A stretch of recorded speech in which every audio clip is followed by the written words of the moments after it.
Ah, bonsoir.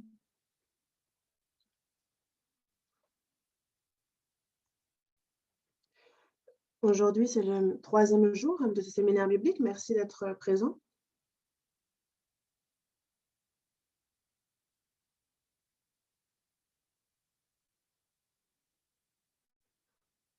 Il n'est encore que 29. Il est désormais 30. Prions pour commencer ce troisième jour du séminaire biblique. Prions ensemble. Dieu, merci. Dieu, tu as créé les cieux, la terre, tu as créé les hommes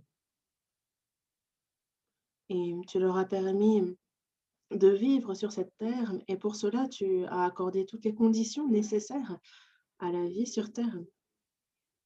Et tu es aussi celui qui dirige l'histoire de l'humanité et tu manifestes ton amour à travers tout cela. Merci beaucoup.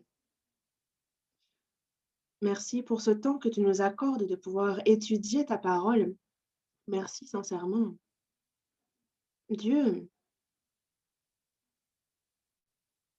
nous examinons encore les preuves de ton existence et aujourd'hui, nous allons voir ensemble que il y a les prophéties que tu as faites concernant notre époque et nous allons examiner leur accomplissement pour voir si ta parole est bel et bien vraie et si, comme il est écrit, l'histoire de l'humanité s'est déroulée selon les Écritures.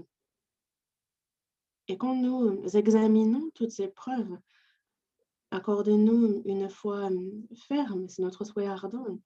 Aujourd'hui, ouvre notre cœur et qu'il puisse être trouvé honnête, que nous écoutions notre conscience, que nous puissions te trouver. Aide-nous pour cela.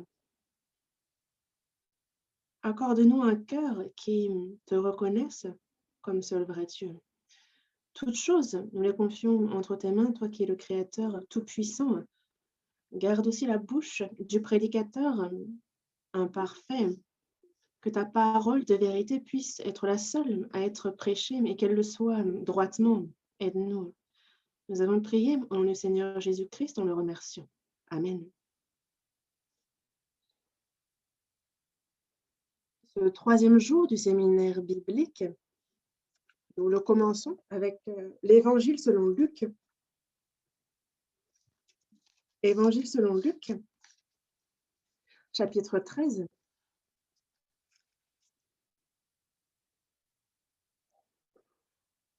Évangile selon Luc, chapitre 13, verset 34. Évangile selon Luc, chapitre 13, verset 34. Si vous avez trouvé ce verset, lisons-le ensemble. Jérusalem, Jérusalem, qui tue les prophètes et qui lapide ceux qui te sont envoyés. Combien de fois ai-je voulu rassembler tes enfants, comme une poule rassemble sa couvée sous ses ailes, et vous ne l'avez pas voulu.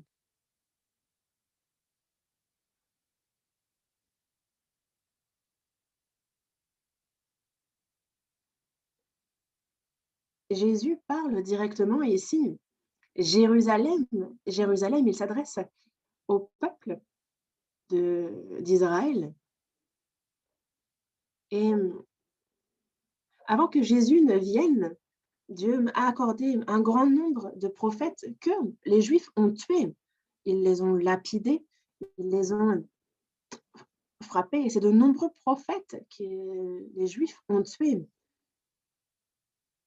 Et eux, ces prophètes, prêchaient la parole de Dieu. Et le peuple d'Israël,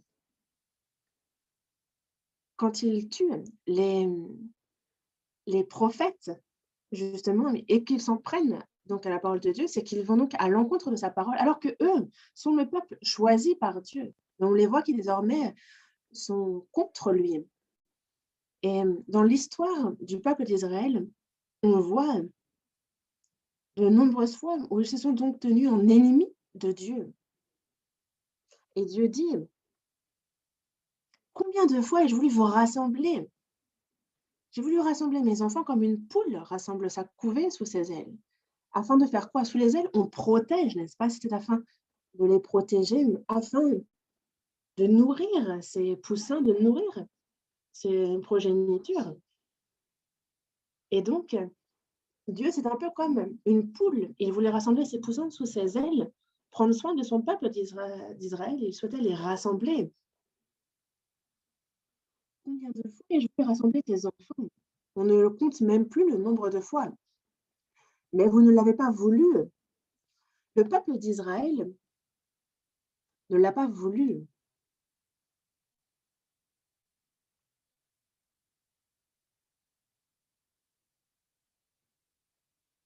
Et dès que Dieu accordait sa grâce, ses bénédictions, alors c'était aussi physiquement qu'il connaissait les bénédictions. Mais on voit, vous ne l'avez pas voulu. Et donc, quand la chair connaissait les bénédictions, alors il disait ne plus avoir besoin de Dieu.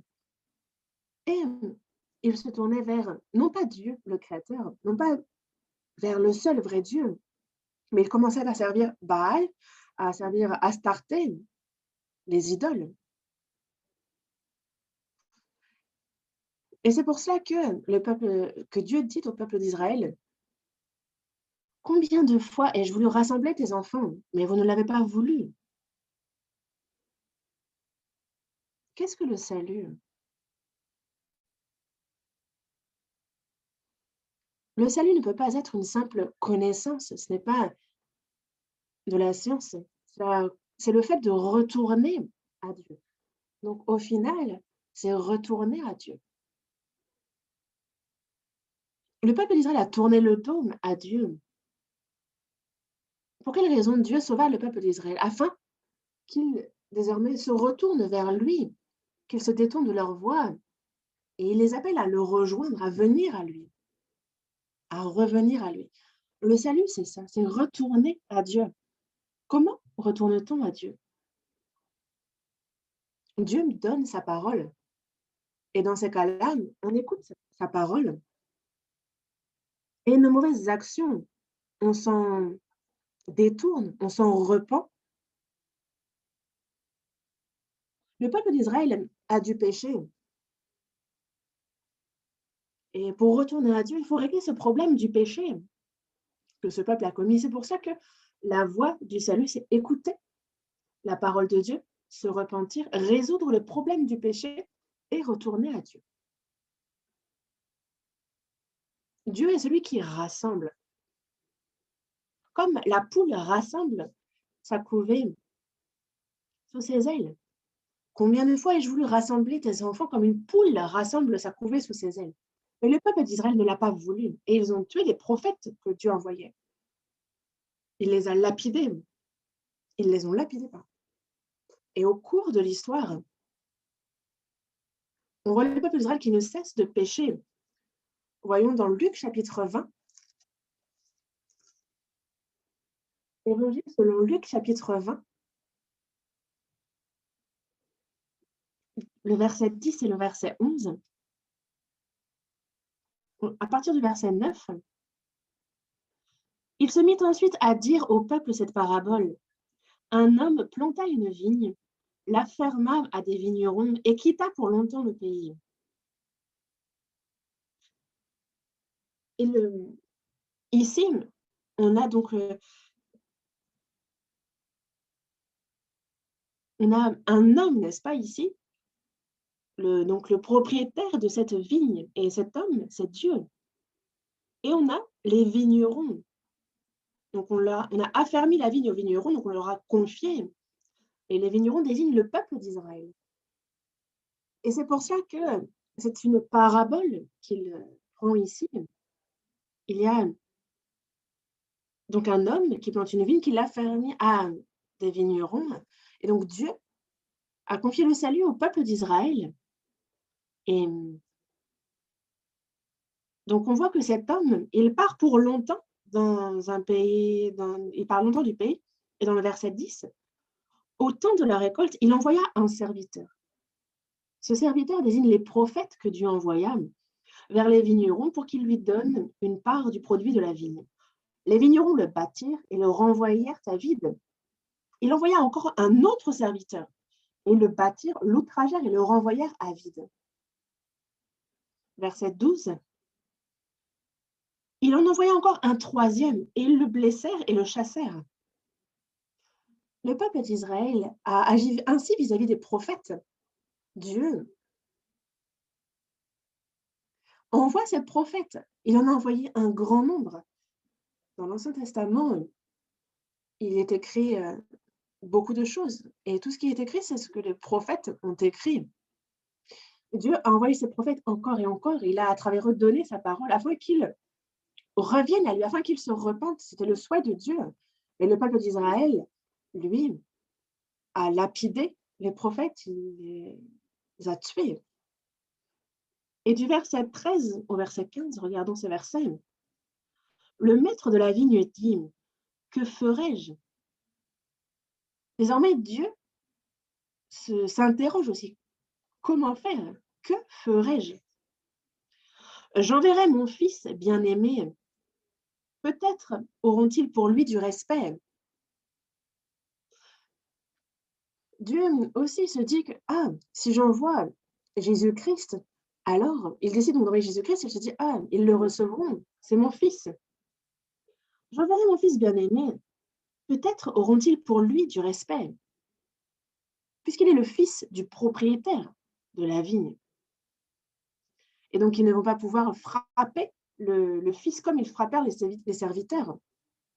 Il dit, j'envoie le fils, et donc ils vont respecter tout de même ce fils. Mais les vignerons sont de mauvais vignerons, des vignerons méchants, et un peu plus méchants, verset 14. Mais quand les vignerons le virent, ils raisonnèrent entre eux et dirent, voici l'héritier, tuons-le, afin que l'héritage soit à nous. Le peuple d'Israël a fait exactement la même chose. Dieu a décidé d'envoyer Jésus-Christ, son fils. Et le peuple d'Israël, lui, s'est résolu à l'attraper et à le tuer. Verset 15. Et ils jetèrent hors de la vigne, et ils le jetèrent hors de la vigne et le tuèrent. Maintenant, que leur fera le maître de la vigne? Verset 16. Il viendra, fera périr ses vignerons, et il donnera la vigne à d'autres. N'est-ce pas? Le vigneron, le propriétaire de la vigne a envoyé son fils, et les vignerons l'ont tué. Et ils ont voulu, par leur propre force, voulu prendre cette vigne. Et donc, maintenant, que leur fera le maître de la vigne? Si vous étiez le maître de la vigne, que feriez-vous? Vous avez envoyé votre fils, mais ils l'ont tué. Dans ces cas-là, verset 16, il viendra, fera périr ses vignerons, et il donnera la vigne à d'autres. Et c'est exactement ce qui s'est passé pour Israël. Le peuple d'Israël a péri et il a donné la vigne, le salut, à d'autres. Et il a donc transféré le salut, non pas aux Juifs, mais aux autres nations. C'est ce qui s'est passé. Dieu est un Dieu d'amour. Et ces vignerons méchants ont tué tous les serviteurs envoyés par le maître de la vigne. Et pourtant, le maître de la vigne était plein de miséricorde, plein de grâce, au point d'envoyer son fils. Mais ils ont été jusqu'à tuer le fils également. Dieu aime le peuple d'Israël. Il a envoyé beaucoup de prophètes. Ils les ont tués. Et pourtant, il souhaitait qu'ils se détournent de leur voie. Il voulait qu'ils reçoivent Jésus-Christ comme le Sauveur et qu'ils puissent se repentir et revenir à lui. Mais ils ont été jusqu'à tuer Jésus-Christ. Et c'est pour cela que le peuple d'Israël, comme cela leur avait été promis, ils sont donc sujets à la punition, aux malédictions. Et ça, pendant plus de 2000 ans. Et c'est durant cette période que l'Évangile, désormais, quitte Israël pour être prêché aux autres nations, aux autres pays. Et la grâce, désormais, est prêchée à toutes les autres nations, plus largement et non plus à Israël. Dieu a aimé le peuple d'Israël, mais le peuple d'Israël l'a rejeté et il tourne désormais son évangile vers les païens, vers les autres nations. Dieu est un Dieu d'amour. Il aime jusqu'au bout, au point d'envoyer son Fils. Il aime à ce point. Regardez l'écran.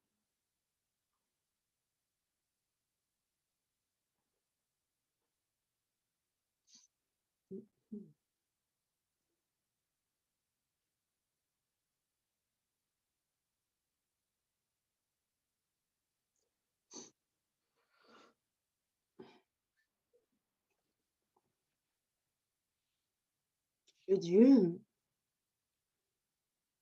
a envoyé Jésus sur terre. Il l'a envoyé comme sauveur. Le peuple d'Israël est un peuple recueilli du milieu des nations, qui est placé au milieu des nations, comme il est dit dans Ézéchiel, chapitre 38, verset 12. Et Jésus, lui, est venu au milieu des nations afin de pouvoir justement voir le monde entier. Cherchons dans l'Évangile selon Matthieu, chapitre 1. Évangile selon Matthieu, chapitre 1. Évangile selon Matthieu, Pardon. Évangile selon Matthieu, chapitre 1, verset 1. Et cet évangile, selon Matthieu, commence par la généalogie de Jésus, chapitre 1, verset 1. Généalogie de Jésus-Christ, fils de David, fils d'Abraham. Abraham, donc Jésus-Christ est fils de David, fils d'Abraham. Il a été envoyé en tant que fils de David, fils d'Abraham. Voyons dans le verset 18. Voici de quelle manière arriva la naissance de Jésus-Christ. On nous explique ici sa naissance aussi dans ce chapitre 1 de Matthieu. Marie, sa mère, ayant été fiancée à Joseph, se trouva enceinte par la vertu du Saint-Esprit avant qu'ils eussent habité ensemble. Et donc, Marie et Joseph étaient fiancés. Ils se sont dit, ah, marions-nous. Mais ils n'étaient pas encore mariés. Et donc, ils vivaient séparément. Mais Marie, justement, se trouva enceinte par la vertu du Saint-Esprit. Et Joseph, justement, en fait, se dit, ah, on s'est promis de se marier et on n'habite pas ensemble, mais il voit que le ventre de Marie ne cesse de gonfler. Et Joseph se dit, ah, il a dû arriver quelque chose à Marie. Et donc, il entreprenait de rompre tranquillement, en silence, verset 19. Joseph, son époux, mais qui était un homme de bien et qui ne voulait pas la diffamer, se proposa de rompre secrètement avec elle. À l'époque,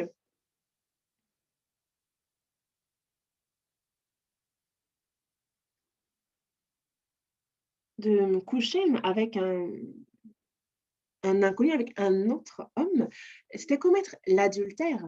Et on lapide ceux qui commettent l'adultère. Et donc, si Joseph avait vu cela et qu'il avait dit, oh, mais je n'ai pas connu Marie et pourtant, regardez, elle est enceinte. Alors, il aurait très bien pu demander à ce qu'elle soit lapidée. Et c'est pour ça que Joseph a cherché à rompre secrètement avec elle et qu'elle ne soit pas lapidée. Mais on voit Dieu qui dit à Joseph, verset 20, comme il y pensait, voici, un ange du Seigneur lui apparut en songe et dit, Joseph, fils de David, ne crains pas de prendre avec toi Marie, ta femme, car l'enfant qu'elle a conçu vient du Saint-Esprit.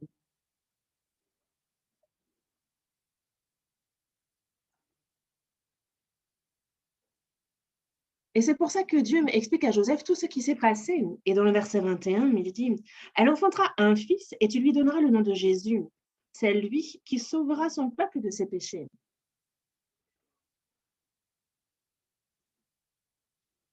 Et donc, justement, en fait, elle aura un fils et il lui ordonne de lui donner le nom de Jésus. Et quand on regarde ce verset, on voit que Marie n'a pas reçu la semence de l'homme pour devenir enceinte. C'est vraiment par la vertu du Saint-Esprit. Et on se demande comment est-ce possible? Et certains disent ne pas pouvoir croire en la Bible à cause de cette partie. Mais nous, la Bible que nous avons sous les yeux et que nous examinons est la parole de Dieu, le Créateur. Dieu est le Créateur des cieux, de la terre et de tout. Et si on y réfléchit, ce qui est important, c'est la puissance et non pas notre raisonnement ou notre compréhension. Certains,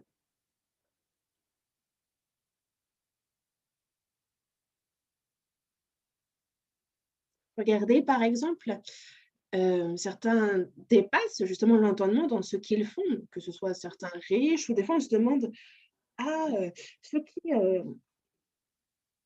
regardez ceux qui ont de l'argent, ils font des choses qui vont au-delà de l'entendement». C'est une question de est-ce qu'on de puissance, est-ce qu'on peut le faire ou pas? C'est une question de pouvoir et regardez Dieu, est-ce que lui qui est le créateur des cieux et de la terre, ne pensez-vous pas qu'il puisse donner naissance et faire naître un enfant dans le ventre d'une femme? Lui qui a tout formé. Et si Dieu ne pouvait pas faire enfanter une femme par la vertu du Saint-Esprit, alors ce Dieu-là n'est pas tout puissant. Mais Dieu est celui qui crée à partir de rien. Dieu n'a pas créé l'univers en utilisant des particules qui étaient dans l'air. Il a créé l'univers à partir de rien. Il en va de même pour le globe terrestre. Il n'y avait rien et c'est lui qui l'a fait. Et lorsqu'il créa l'homme, qu'a-t-il fait? Il créa l'homme aussi à partir de rien, mais il a mis l'esprit en l'homme. Et donc toutes ces choses, justement, il n'y a rien d'impossible à Dieu et faire enfanter une vierge est du registre du possible pour Dieu. Et il peut très bien rendre Marie enceinte, malgré qu'elle soit vierge. Imaginez, il aurait pu utiliser un homme s'il voulait, mais visuellement, c'est beaucoup plus dérangeant. Et c'est pour ça que c'est Marie et son ventre qu'il a emprunté le temps de la grossesse. Et c'est donc momentanément qu'il a utilisé le ventre d'une vierge afin de faire naître Jésus. Et c'est pour ça que Jésus est venu et il avait déjà été prophétisé cela dans l'Ancien Testament. Voyons dans Ésaïe chapitre 7. Si vous n'avez pas de Bible ou si par exemple vous avez du mal à chercher, écoutez bien les versets qui vous sont lus dans ces cas-là. Et il suffit après de revenir à l'écran.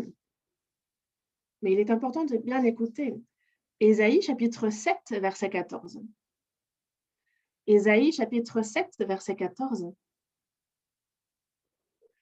C'est pourquoi le Seigneur lui-même vous donnera un signe. Voici, la jeune fille deviendra enceinte, elle enfantera un fils et elle lui donnera le nom d'Emmanuel. N'est-ce pas? Déjà dans le livre d'Ésaïe, Jésus et sa venue, il y a donc 800 ans avant même qu'il ne vienne, à travers le prophète Ésaïe, il a été déjà annoncé que la Vierge serait enceinte, qu'elle enfanterait un fils qui s'appelle Emmanuel. Donc ça a été déjà prophétisé. Et aussi, si on retourne à Matthieu chapitre 1, dans Matthieu chapitre 1, dans le verset 22, il est dit que tout cela arriva afin que s'accomplisse ce que le Seigneur avait annoncé par le prophète. On nous parle ici donc du livre d'Ésaïe, verset 23. Voici, la Vierge sera enceinte, elle enfantera un fils, et on lui donnera le nom d'Emmanuel, ce qui signifie Dieu avec nous. Déjà dans le livre d'Ésaïe, on nous parlait de Jésus qui viendrait à travers le ventre d'une vierge que l'on emprunterait pour la grossesse. Comme cela se passe dans Matthieu. La naissance de Jésus avait déjà été prophétisée dans l'Ancien Testament, et ce, à travers plus de 300 prophéties. C'est vraiment surprenant. Dieu accomplit justement ces 300 prophéties qui concernent Jésus en le faisant venir sur terre. Vous voyez dans Matthieu chapitre 5, Matthieu chapitre 2, verset 5, pardon. Matthieu chapitre 2, verset 1. Jésus étant né à Bethléem en Judée au temps du roi Hérode. Donc on voit qu'il est né à Bethléem sous le règne du roi Hérode. Verset 4, on voit le roi qui demande, il assemble tous les principaux sacrificateurs, les scribes du peuple, et il demande justement où doit naître le Christ.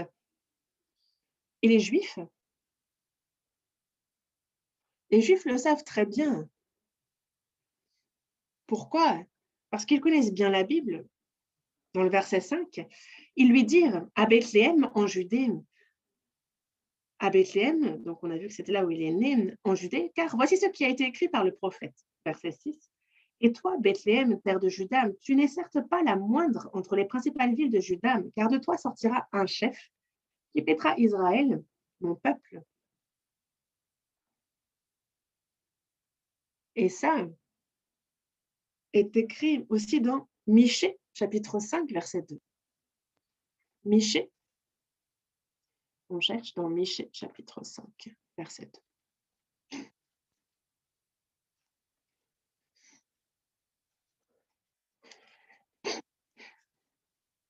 Michée,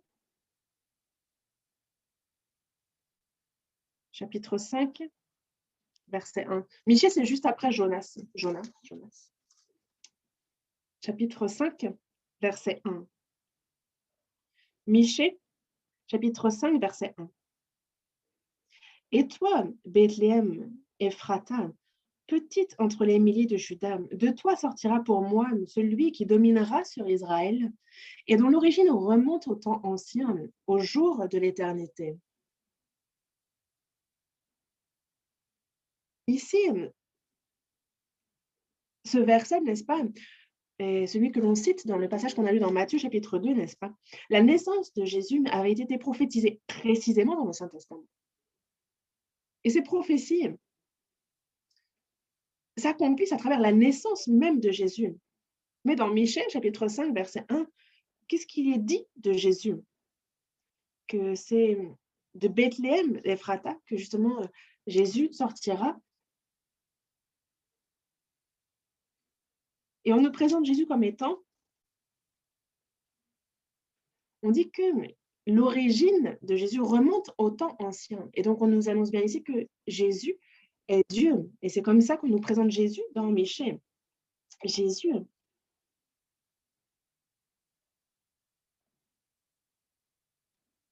c'est Dieu qui est esprit et qui est venu sur terre comme homme à travers justement une vierge afin de n'avoir rien à voir avec les hommes. C'est Dieu fait homme.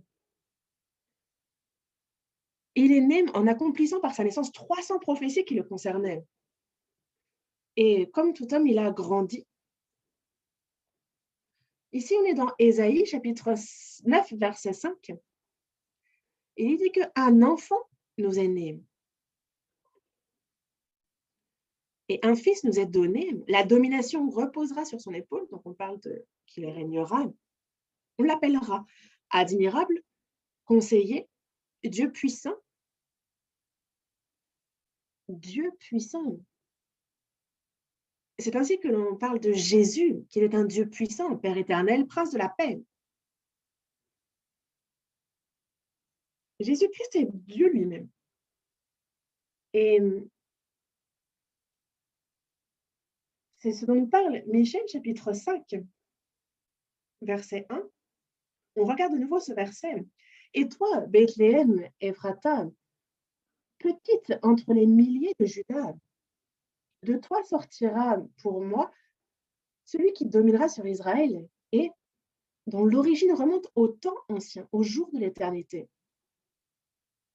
Jésus est Dieu lui-même. Et c'est pour ça que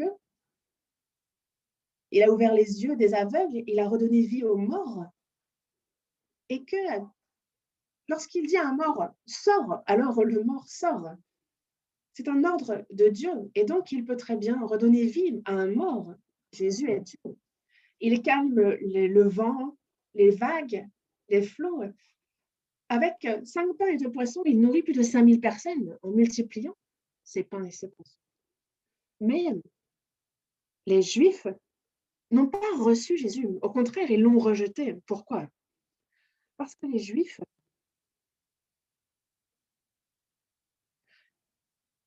étaient piétinés déjà depuis des centaines d'années. Et ce qu'ils voulaient, c'était quoi? C'était l'indépendance, une indépendance politique.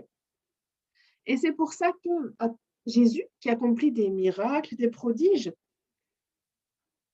ils l'ont reconnu comme étant le Christ qui devait venir sur terre. Ils sont allés le voir. Ils sont allés le trouver, mais ils ont dit, Jésus devient notre roi. Et, et justement, détruit vraiment cet empire romain qui nous piétine et permet au peuple d'Israël d'être indépendant et rend-nous puissants dans ce monde. C'est la demande qu'ils ont faite au peuple, à Jésus, pardon. Mais Jésus ne pensait pas du tout à devenir roi. Pourquoi? Parce que Dieu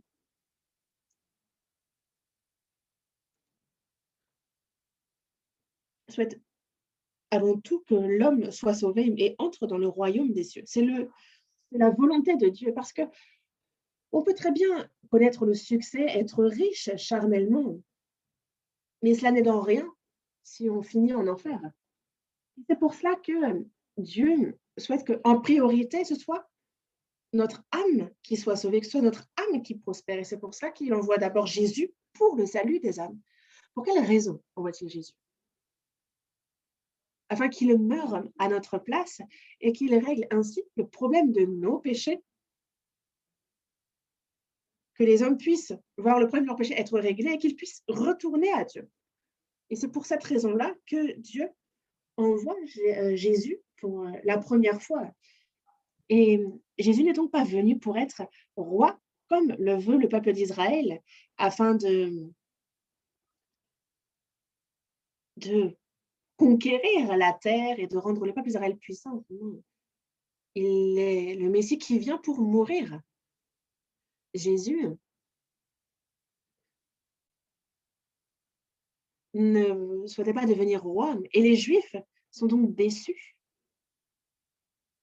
et ils se décident à le tuer et ils le crucifient.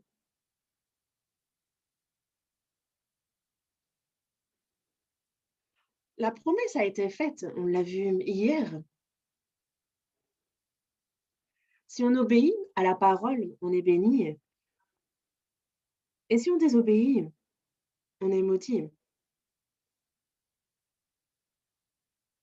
Et c'est une promesse qu'a faite le peuple d'Israël. Ils auraient été bons qu'ils obéissent, mais ils n'ont pas obéi.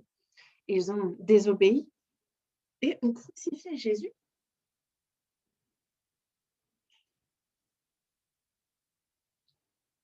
Et Pilate leur demande, mais qu'allez-vous faire du sang de cet innocent? Et eux répondent que son sang retombe sur nous et sur nos enfants. Et si ça avait été vous, si vous aviez été à la place de Dieu, qu'auriez-vous fait? Qu'auriez-vous fait? Le maître de la vigne a envoyé son fils et les vignerons l'ont tué. Que ferais-je désormais? Il ira, il fera périr les vignerons et il confiera la vigne à d'autres, n'est-ce pas? Et donc Dieu, désormais, juge ce peuple d'Israël et le salut, désormais, est donné aux païens, aux autres nations. Et l'évangile, désormais, est propagé aux nations étrangères. Et donc, Dieu est un Dieu d'amour, au point d'envoyer son Fils. C'est à ce point-là qu'il aima l'homme. Mais le peuple d'Israël, lui, rejeta Jésus-Christ. Et au final, à quoi ça les a menés? Voyons voir. Il y avait donc une alliance entre Dieu et Israël qu'on voit dans Deutéronome chapitre 28. Et il donne donc sa parole. Et lorsque le peuple d'Israël obéit à cette parole, alors ils sont bénis. C'est le contrat même dans cette alliance. Et lorsqu'ils désobéissent à la parole, alors au contraire, ils sont maudits. Ce sont les termes de l'alliance. Et c'est l'alliance qui est faite entre l'homme et Dieu. Dieu, lui, tient ses promesses. Il tient ses promesses. Le peuple d'Israël, s'il désobéit, donc, alors il sera maudit. Et s'ils obéissent, alors ils seront bénis. Et c'est ce qui s'est passé. Et ils sont donc devenus les témoins de Dieu. Quand ils obéissent, ils sont bénis. Et lorsqu'ils désobéissent, ils sont maudits. Au cours de l'histoire, si on examine vraiment l'histoire du peuple d'Israël, on se rend compte que 7 fois plus, Dieu envoie ses prophètes et il les tue. Le peuple d'Israël les tue constamment. Et donc, petit à petit, les punitions sont plus graves et plus longues. Dans Lévitique chapitre 26, on voit, lorsque Dieu donne sa parole et que le peuple d'Israël se rebelle et qu'il n'y obéit pas, alors Dieu punit. Mais Dieu redonne sa parole et quand ils se rebellent de nouveau, alors il punit et 7 fois plus fort, ils sont punis. Et il envoie encore sa parole, ils désobéissent. Alors, c'est encore 7 fois plus fort que Dieu les punit. Voyons dans Lévitique chapitre 26. Lévitique chapitre 26. Lévitique chapitre 26. Verset 4.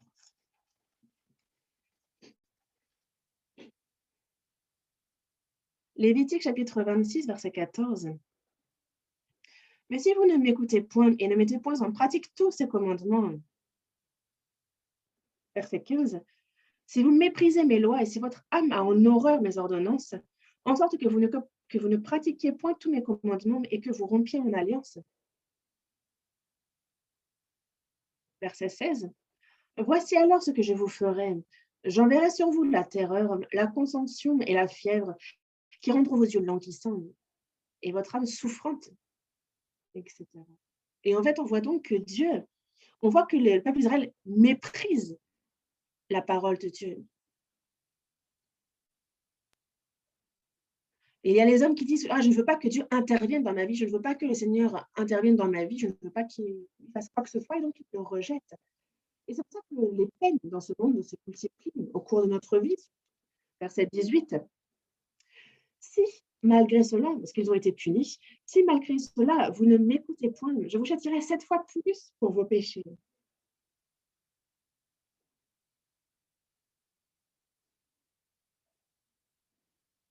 Parce qu'ils ont été châtiés. Et alors, s'ils résistent encore, c'est 7 fois plus fort qu'ils sont châtiés. Verset 21. Si vous me résistez et ne voulez point m'écouter, je vous frapperai 7 fois plus selon vos péchés.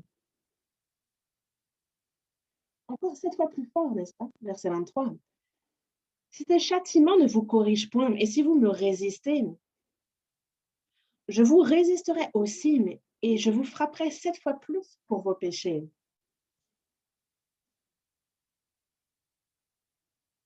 Verset 27. Si malgré cela, vous ne m'écoutez point, et si vous me résistez, je vous résisterai aussi avec fureur, et je vous châtierai 7 fois plus pour vos péchés.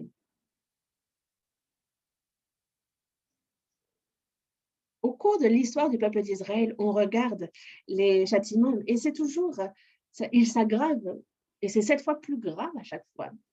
Ils sont d'abord piétinés par l'Empire babylonien, puis par l'Empire perse, et ils le sont continuellement jusqu'à l'Empire romain. Et il aurait fallu qu'ils reprennent leurs esprits alors, qu'ils se remettent dans le droit chemin, mais ils ne cessent de lapider les prophètes que Dieu envoie et de se rebeller contre la parole de Dieu. Mais ça n'a pas empêché Dieu d'aimer le peuple d'Israël. Et c'est pour cela qu'il envoie son Fils, Jésus-Christ. Il envoie Jésus-Christ qui est Dieu lui-même. Il a donc envoyé Jésus-Christ. Et il aurait fallu écouter son Fils, n'est-ce pas? Ce qu'il dit. Parce qu'on voit après que Moïse, justement, le demande ardemment en disant que Dieu va envoyer un prophète comme moi. Il parle ici de Jésus-Christ. Et vous écouterez ce qu'il vous dit. C'est une demande, une requête ardente que Moïse fait au peuple d'Israël. Et le peuple d'Israël n'a pas écouté. Ils ont été rebelles. Ils ont rejeté cela. Ils ont dit jusqu'à crucifier Jésus. Verset 29. Ils sont donc châtiés. Et on voit dans le verset 29, vous mangerez la chair de vos fils et vous mangerez la chair de vos filles. C'est extrême. On les voit manger leurs enfants. Ils sont châtiés au point de manger leurs enfants. Verset 31. Je réduirai vos villes en désert. Je ravagerai vos sanctuaires et je ne respirerai plus l'odeur agréable de vos parfums. Vraiment, le pays est dévasté. Verset 32. Je dévasterai le pays et vos ennemis qui l'habiteront en seront stupéfaits. Verset 33. Je vous disperserai parmi les nations et je tirerai l'épée après vous. Donc ils seront dispersés dans le monde entier. Votre pays sera dévasté et vos villes seront détruites. Ils seront poursuivis par l'épée aussi. Je tirerai l'épée après vous. Partout où ils iront, ils seront massacrés. Parce que le péché qui rejette Jésus, qui justement tourne le dos à Dieu, il est châtié toujours 7 fois plus. Et donc partout où ils allèrent, ils furent massacrés. Ils sont donc châtiés de la manière suivante. Ils mangent la chair de leurs fils. La ville est complètement dévastée. La terre devient détruite. On voit qu'ils sont massacrés. Ils seront sujets aux hécatombes. Et c'est le résultat justement du jugement, de la punition qui les attend pour avoir rejeté Jésus. Parce qu'ils se sont pris directement à Jésus. Et Dieu qui, lui, tient ses promesses, il n'a d'autre choix que de juger comme il se doit le peuple d'Israël pour avoir rejeté Jésus. Parce que ça a été prophétisé. Jésus lui-même a parlé de ça. Tes ennemis t'environneront de tranchées. Et ils te détruiront, toi et tes enfants, au milieu de toi. Comme ça avait été prophétisé, à l'époque de l'empereur Titus, justement, la cité de Jérusalem fut assaillie et comment on appelle ça? Assiégée. Et en fait, à l'époque, on a justement Joséphus qui, justement, a été témoin oculaire de ça et donc a retranscrit les événements. Et donc, Joséphus, lui, est vraiment un historien des guerres juives. Et donc, dans son livre, c'est décrit précisément. C'est un livre historique. En fait, justement, la ville, pardon, était assiégée. Et donc, manquant de vivre, ils ont commencé à manger la chair de leurs enfants. Ces enfants auxquels ils ont donné naissance, en fait, ils les ont en cachette. Ils les ont mangés afin justement de ne pas mourir de faim. Et en fait, justement, ils ont été attaqués à l'époque où il y avait les fêtes. Et donc, justement, c'était là où tout le monde se rassemblait à Jérusalem pour observer les sacrifices. Et donc, on avait plus de centaines de milliers de personnes dans Jérusalem. Mais assiégés, ils n'avaient plus où aller, n'est-ce pas? Puisque la cité même était assiégée, donc ils n'avaient plus où aller. Et justement, c'est l'armée romaine qui entourait la ville. Ils n'avaient plus de quoi manger et ils ont donc commencé à l'intérieur de la cité à manger leurs enfants. C'est un fait historique, c'est un fait établi, hein. Et donc, le il n'est pas empereur, il est chef de l'armée, justement, et Titus donc entre dans la ville et est témoin de ça. Et il se dit: «Oh, ce peuple ne mérite vraiment pas d'être, épargné», et donc il a ordonné à ses armées de tuer tout le monde. Et c'est pour ça que des centaines de milliers de personnes ont été tuées ce jour-là, parce que justement, on disait qu'ils allaient manger de la chair de leurs enfants. Ils l'ont fait, mais ils ont été, détruits en conséquence.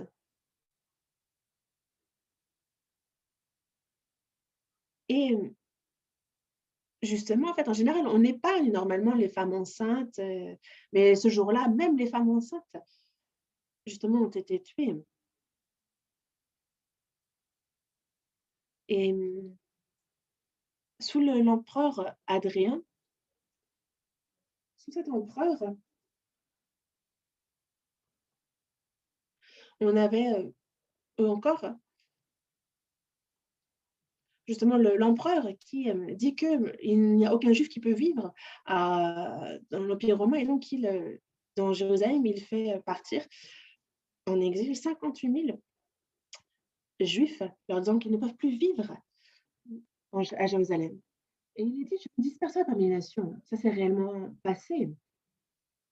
Le livre de Lévitique a été écrit il y a de cela 3600 ans, mais Jésus est venu sur la terre et 100 ans après, tous ont été dispersés dans le monde entier. Et c'est 1600 après que Lévitique fut écrit que cela se déroula comme écrit dans la parole de Lévitique. Et aussi, votre pays sera dévasté et vos villes seront désertes. Et même cette prophétie s'est accomplie.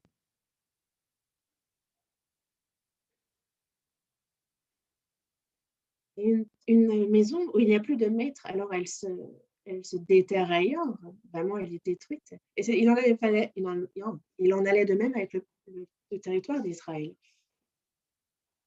En 70 après Jésus-Christ, en fait, justement, c'est sous l'empereur, c'est Titus qui est le chef de l'armée, et on voit 1 100 000 personnes mourir. En 135, en fait, quand on parle des 580 000 personnes qui moururent, qui se furent massacrées, c'est pas blessés, c'est massacrés sous l'empereur Hadrian. Et si on y réfléchit, essayez de trouver dans l'histoire de l'humanité un peuple qui fut massacré à raison de 1 100 000 personnes, 580 000 personnes. Et lors de la Seconde Guerre mondiale, on connaît toute cette histoire du massacre,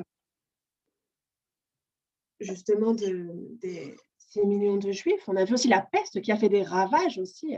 Et certains avançaient à l'époque de la peste que c'était les Juifs qui avaient infesté la peste. Et donc, par représailles pour cette croyance qui circulait, les Juifs ont été massacrés aussi. Et vraiment, on n'oublie pas la Seconde Guerre mondiale et les Juifs qui tuèrent 6 millions de Juifs. Je tirerai l'épée après vous. Cette parole aussi s'est accomplie. Ils ont été pourchassés partout où ils fuyaient. Quand ils étaient dans d'autres nations, ils étaient massacrés, chassés, massacrés, chassés, massacrés, chassés. Ça a été continuellement. Et lors de la Seconde Guerre mondiale, on les a rassemblés dans un seul lieu. Vous connaissez cette histoire, n'est-ce pas? C'est en Pologne, oui, à Auschwitz. Et c'est alors qu'on rassembla les Juifs ici, à Auschwitz. Et ça fait peur. C'est ce qu'on appelle l'usine de la mort. Quand on y entre vivant, il y a de très faibles probabilités qu'on en sorte vivant. D'un côté, ceux qui ont la force, et de l'autre, ceux qui n'ont pas la force de travailler. On tuait directement ceux qui n'avaient pas la force pour travailler.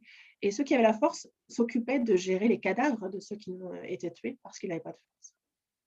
Ils les faisaient vivre dans des camps de concentration et on les forçait à travailler. Et si vous allez sur place, encore maintenant, vous pouvez voir que les lieux sont conservés comme à l'époque.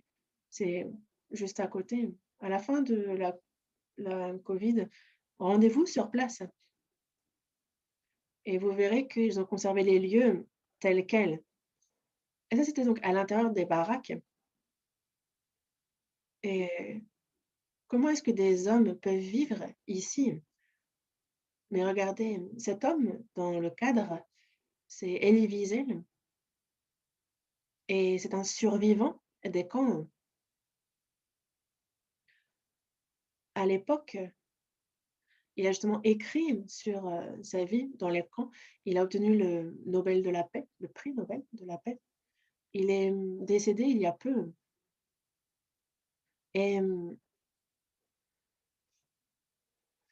il a décrit très précisément la vie dans les camps à cette époque et c'était, terrifiant. Il y avait donc une double barrière qui est électrifiée et lorsque, justement, il y avait des morts qui, essayant de s'enfuir, mouraient sur le camp, il les laissait sur les barbelés pour qu'ils servent d'exemple. Et quand on regarde dans Ézéchiel, dans le chapitre 23, verset 26, il est dit: «Ils te dépouilleront de tes vêtements et ils enlèveront les ornements dont tu te pares». C'est comme ça qu'ils étaient tués. On décrivait comment ils seront tués. «Ils te dépouilleront de tes vêtements et ils enlèveront tes ornements» et ça s'est réellement passé ainsi lorsqu'ils étaient tués. On leur ôtait leurs vêtements. Pourquoi leur faire subir une telle honte avant de mourir? Parce que lorsqu'ils ont crucifié Jésus, ils lui ont ôté ses vêtements pour le crucifier et ils subissent la même chose. Dieu est vivant et il disait, les doucher et les faisait entrer dans des chambres à gaz et ce n'est pas de l'eau qui coulait, mais du zyklon B et 1 tonneau de zyklon B peut tuer 500 personnes et ils sont vraiment beaucoup à être morts, au point qu'on n'arrivait plus à gérer les cadavres. Ils ont été vraiment beaucoup à mourir, au point qu'on ne savait plus où les entasser. On rasait les cheveux des femmes et avec ces cheveux, on faisait, de l'isolant pour les maisons. Avec les cheveux des victimes, on faisait aussi des couvertures. Les victimes, les morts, justement, on leur avait pris tous leurs biens, toutes leurs possessions. Vous avez ici des dentiers avec, des couronnes en or et donc ils ont fait fondre aussi les couronnes en or pour faire des lingots. C'est assez, terrifiant, mais justement, ils faisaient fondre l'or des couronnes dans les dentiers afin de se faire des lingots et justement, ils faisaient des expérimentations, sur des corps, vivants pour, différentes maladies. Ils faisaient des opérations à, tête ouverte et ça sans être anesthésiés et c'est à peu près 400 000 juifs qui furent tués lors d'expérimentations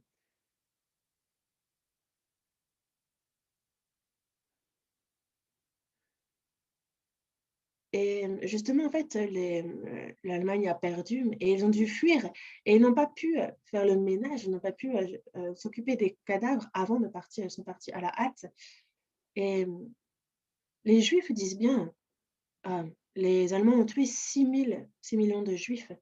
N'oublions pas la barbarie nazie». Mais lorsqu'il dit: «N'oublions pas», c'est qu'ils n'entendent pas pardonner pour, ce qui a été, fait.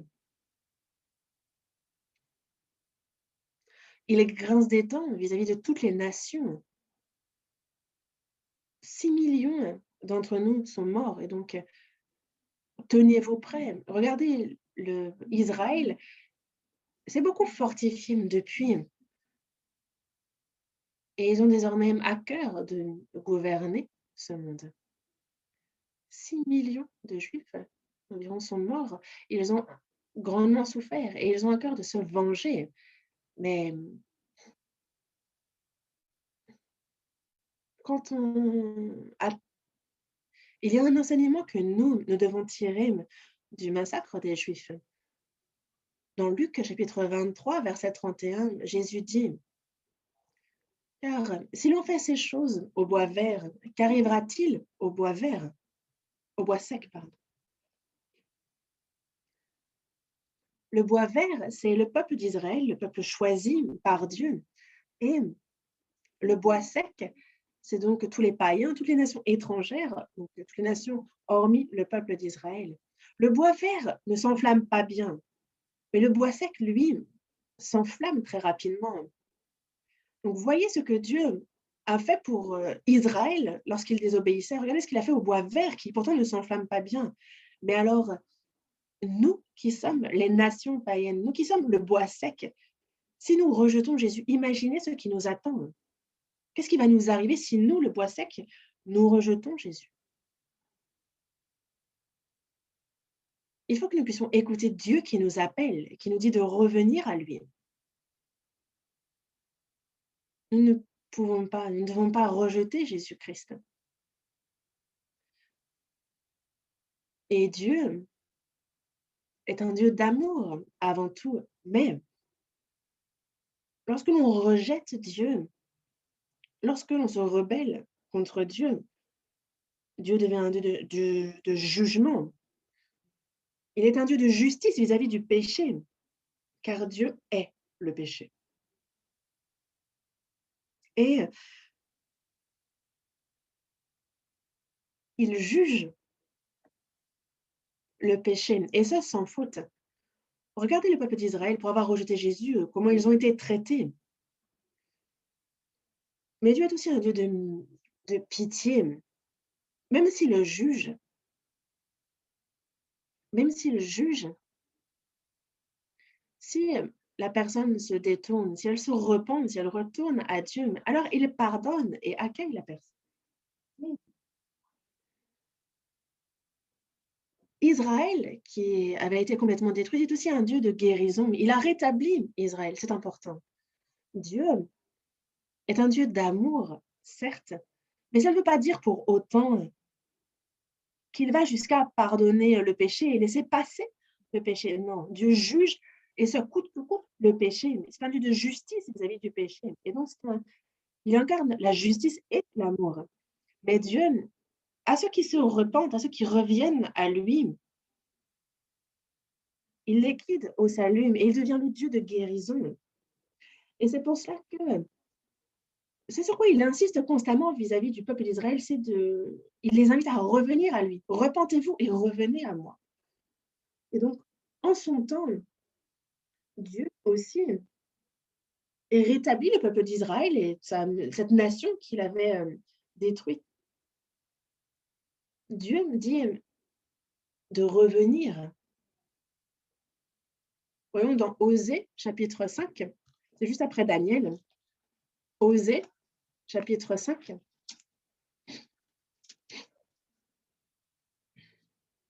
Osée, chapitre 5, verset 15. Verset 15. Je m'en irai, je reviendrai dans ma demeure jusqu'à ce qu'ils s'avouent coupables et cherchent ma face. Quand ils seront dans la détresse, ils auront recours à moi. Dieu patient. Dieu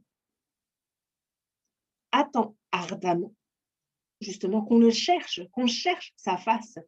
Quand ils seront dans la détresse, ils auront recours à moi. On est dans la détresse. Au cours de notre vie, on rencontre la détresse. La détresse n'est pas forcément une mauvaise chose. On ne peut pas considérer ça forcément comme négatif. Pourquoi? Parce qu'il y a ceux qui justement ont quitté Dieu. Et lorsqu'ils sont dans la détresse, c'est alors qu'ils vont chercher la face de Dieu. C'est alors qu'ils ont recours à Dieu. Et c'est pour ça que Dieu aussi nous fait connaître les détresses. Et ça peut être vraiment une détresse dans laquelle Dieu nous met pour qu'on le cherche. Et c'est pour ça que si j'ai davantage de détresse, de souffrance dans ma vie, alors il faut que l'on voit ça comme Dieu qui nous appelle. qui nous appelle à revenir à lui. Et on a besoin de penser ainsi. Et il nous faut alors chercher sa face. Dans Osée, chapitre 6, versets 1 à 3, dans le verset 1, il est dit: Venez, retournons à l'Éternel. Le prophète Osée s'adresse au peuple d'Israël et le peuple d'Israël disait: Venez, retournons à l'Éternel, car nos péchés nous a quittés, nous a fait quitter Dieu. À cause de ça, il nous a déchirés, mais il nous guérira. Il a frappé, mais il bandera nos plaies.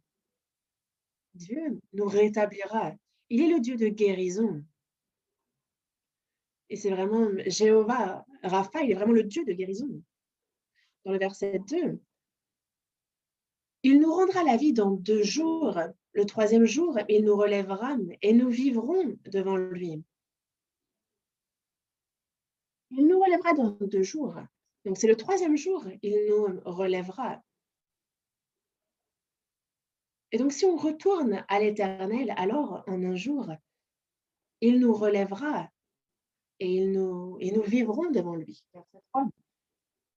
Connaissons, cherchons à connaître l'Éternel. Sa venue est aussi certaine que celle de l'aurore. Il viendra pour nous comme la pluie du printemps qui arrose la terre. Il est donc nécessaire que l'on retourne à l'Éternel. Et à ce moment-là, on voit donc Dieu qui commence à rétablir Israël. Ézéchiel chapitre 36. Ézéchiel chapitre 36. Ézéchiel chapitre 36, on voit justement en fait comment est-ce que Dieu rassemble son peuple d'Israël.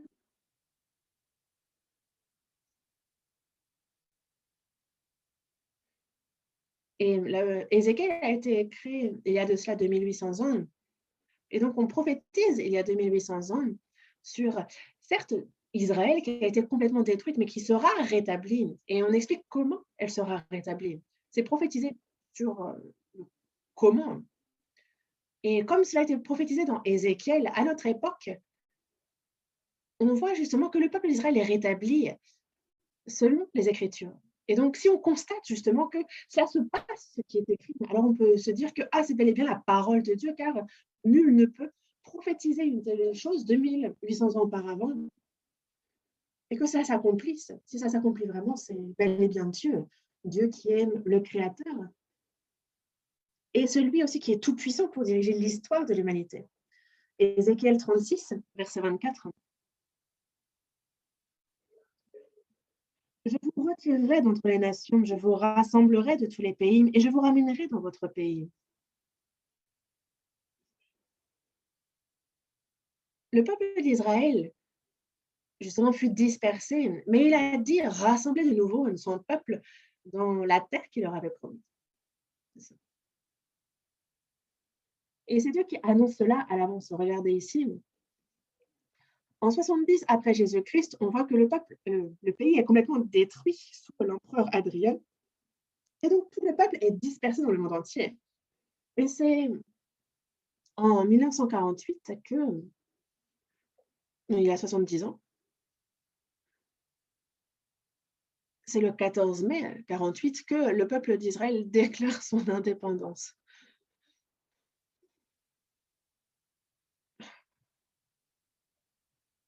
Et la nation d'Israël s'est vraiment formée en un jour, le 14 mai 1948. Ils se disent, on déclare l'indépendance le 14 mai 1948, et c'est seulement 11 minutes après que le gouvernement américain reconnaît cette indépendance, cet État d'Israël. Et hormis les nations arabes, en fait, tout le monde reconnaît le pays d'Israël et son indépendance. Et donc, en un jour, il y a, comme cela avait été prophétisé, cette nation qui naît. On le voit ici lors de la proclamation de l'indépendance. Et on voit donc tous les Juifs qui étaient dispersés dans le monde entier, qui se réunissent, qui se rassemblent en Israël. Dans Ésaïe chapitre 60, verset 8, il nous est décrit comment ils reviennent aussi. Qui sont ceux-là mais qui volent comme des nuées, comme des colombes vers leur colombier? À l'époque du prophète Ésaïe, il n'y avait pas d'avion.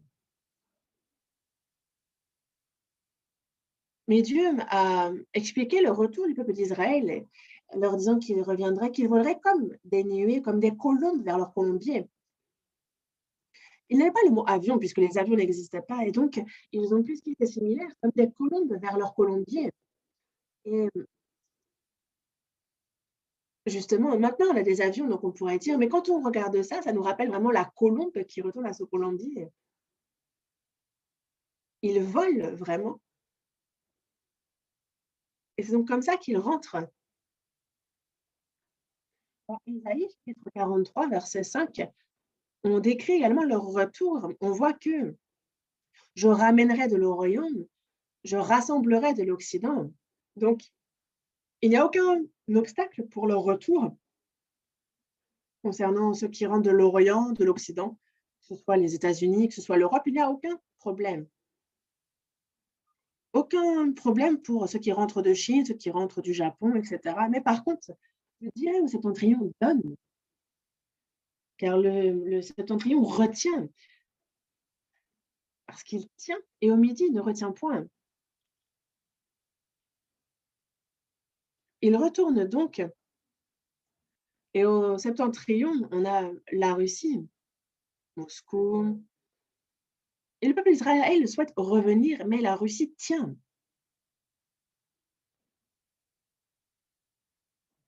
On voyait 3 200 000 personnes juifs de Russie qui se sont retournés dans leur pays natal, mais la Russie les en empêchait. Et alors, les États-Unis sont intervenus en disant, mais là, vous en prenez aux droits de l'homme. Mais à l'époque, le timing était parfait au sens où, en Russie, ils reconnurent une grande famine. Il n'y avait plus de quoi vivre et de quoi manger. Et donc, les États-Unis disent, vous avez faim, on vous donne les grains, on vous donne les livres, donnez les Juifs. Et c'est le compromis qui a été trouvé sous, sous le gouvernement de Nixon. Et justement, en fait, les États-Unis font pression et donc ils offrent les grains et la Russie permet aux Juifs de rentrer. Et donc, c'est justement l'URSS abolit désormais la taxe qu'ils gardaient sur les Juifs. Mais il s'est passé quelque chose de surprenant.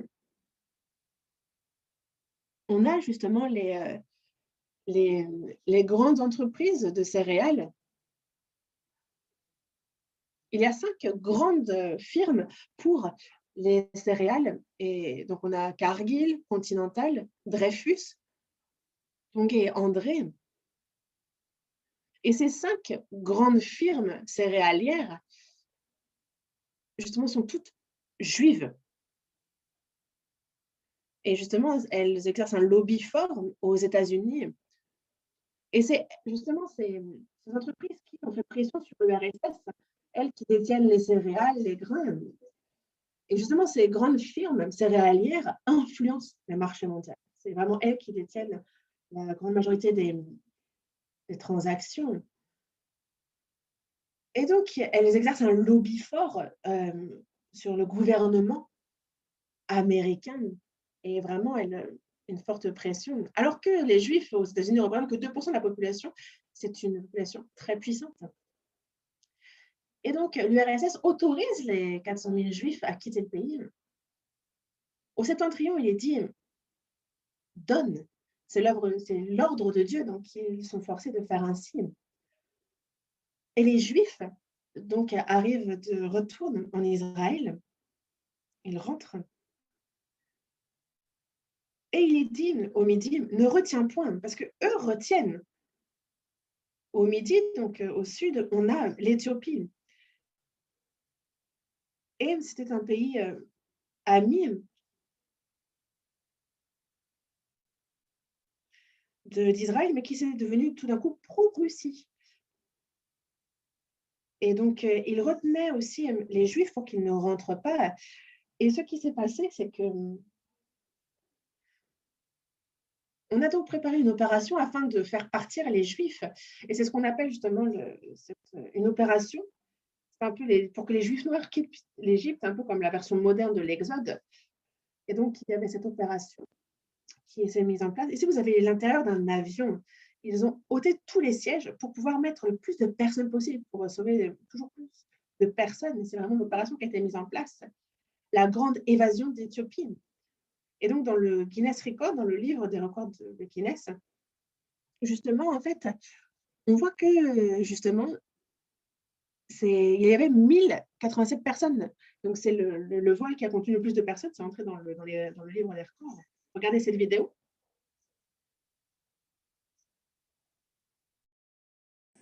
Beta Israel was isolated for thousands of years from the rest of the Jewish world. In May 1991, the State of Israel launched Operation Solomon to rescue the 15,000 remaining Ethiopian Jews in Ethiopia during an incredible non-stop 36-hour period. There was a time when the Jews of Ethiopia were a mighty tribe that ruled the land. Living in their thatched huts, they ruled the mountain highlands around Lake Tana. They were a people who studied the Torah, who were strictly observant, and remembered when Jerusalem was mighty.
A total of 36 jumbo jets and transport planes, with all the seats removed to accommodate the maximum number of passengers, brought the last of the Beta Israel to their new home in Israel.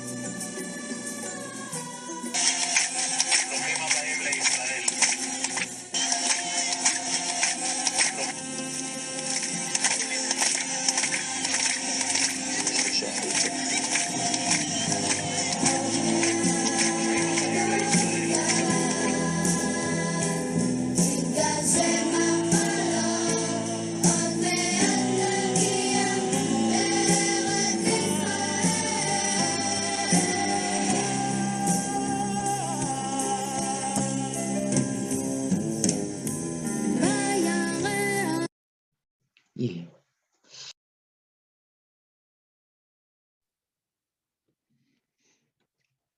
La Bible annonce et prophétise déjà sur l'Aliyah. Et que signifie l'Aliyah? C'est donc les Juifs qui furent dispersés, qui reviennent dans la terre promise.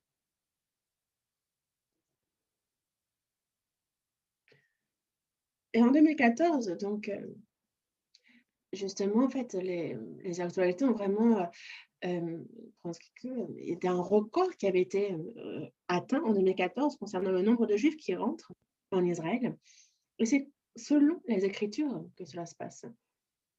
Autre chose encore, on est toujours à Ézéchiel chapitre 36, n'est-ce pas? Vous avez la page ouverte à ce chapitre. Chapitre 36, toujours.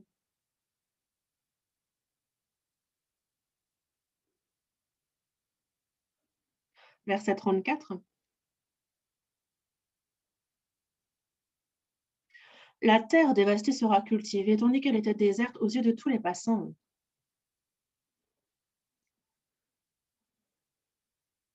La terre dévastée, ravagée, devient fertile. Et c'est la promesse qui a été faite à Abraham, que la terre sera donc fertile et qu'ils auront une nation et qu'ils seront bénis. C'est la promesse qui leur est faite. Le peuple d'Israël a rejeté Jésus. Ils ont été jusqu'à crucifier Jésus. Et c'est à cause de cela qu'ils furent dispersés, que leur terre fut dévastée. Ils ont, comme promis dans l'Alliance, ils ont été maudits. Pardon.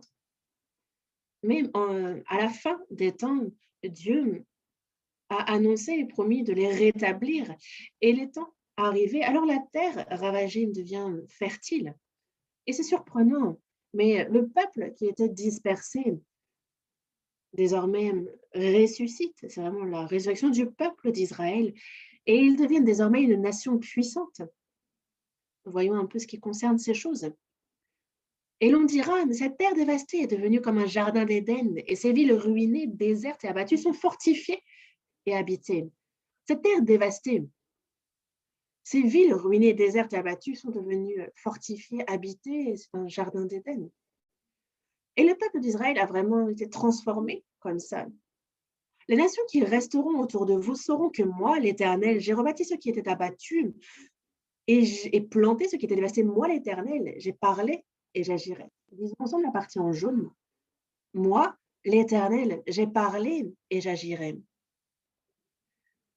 Dieu annonce à l'avance et en son temps, au temps fixé, il accomplit. J'ai parlé et j'agirai.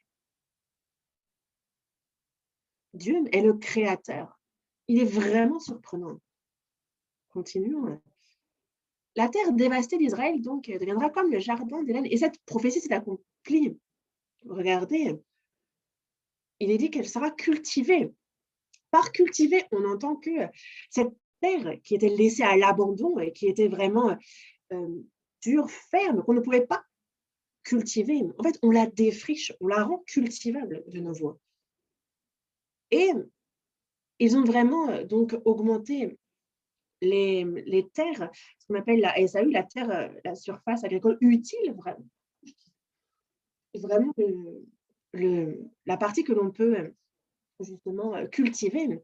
Ils vivaient au départ dans des tentes, mais petit à petit, justement, en fait, ils élargissent les villes et regardez, vous voyez bien actuellement comment est Israël, mais vous ne pouvez pas penser à Israël seulement comme ça. À l'origine, c'était plus comme ça. Regardez, ici, vous avez le désert. C'est le désert, mais regardez pourtant les cultures qu'ils sont en train de faire, vraiment. Le pays d'Israël est un pays très surprenant parce qu'il cultive dans le désert. Ça ne vous surprend pas?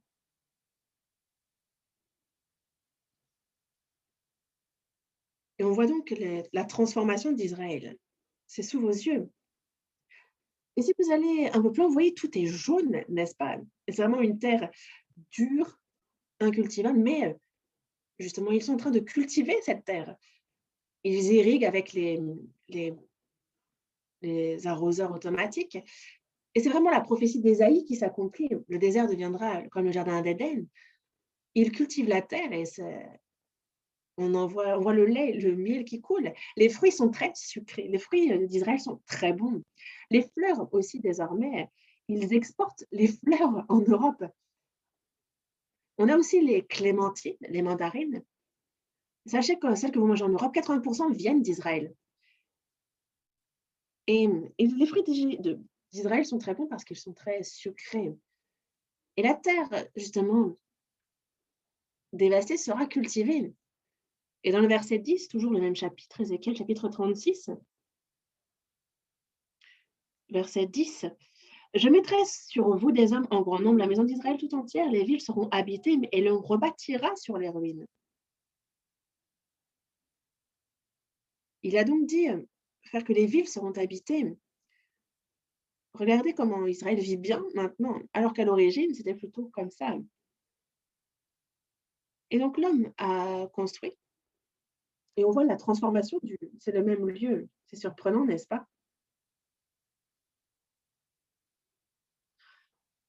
Au-dessus, c'est les photos du passé, et au-dessus, c'est actuellement Israël. C'est le même lieu.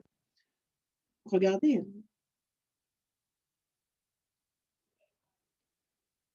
Et donc, le peuple d'Israël a été restauré.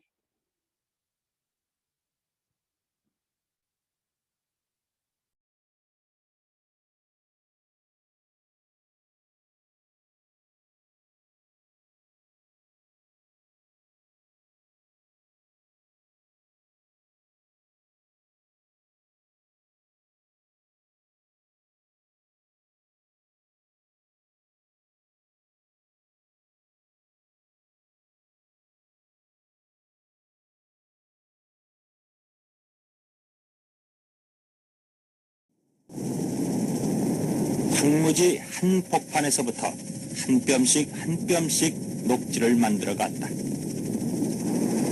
그렇게 일기 시작한 녹색 바람은 마침내 남쪽 사막 지역까지 잠식해 들어갔던 것이다. 장미, 리아트리스, 리노리움, 겔루베라 등등 사막에서 자란 꽃, 그래서 향기가 더 좋은 것만 같은 이 꽃이 유럽인들에게는 더욱 신비로울지 모른다.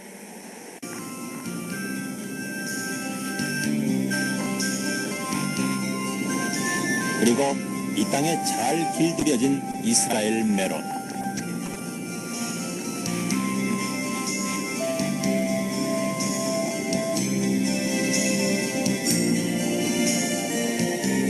관계형 파이프를 따라 끝없이 이어진 보시면 야채밭들은 전체가 분명 사막 이곳 한복판이에요. 사막에 녹색 바람을 일으키고 있었다.